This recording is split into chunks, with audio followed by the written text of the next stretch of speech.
Srungavarapukota RTC డిపోలో MLA కోళ్ల లలిత కుమారి జెండా ఊపి అల్ట్రా పల్లె వెలుగు బస్సు సేవలు ప్రారంభించారు. ఈ సందర్భంగా మాట్లాడుతూ ప్రజల రవాణా సౌకర్యార్థం శృంగవరపుకోట నియోజకవర్గానికి 3 బస్సులు ఇవ్వడం జరిగిందని, అందులో ఒకటి ఈరోజు ఎస్ కోట విశాఖ బస్సు సర్వీస్ ప్రారంభించడం జరిగిందని చెప్పారు.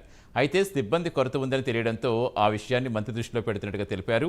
డిపోకి ఆమె సహాయ సహకారాలు ఎప్పుడూ ఉంటాయని హామీ ఇచ్చారు.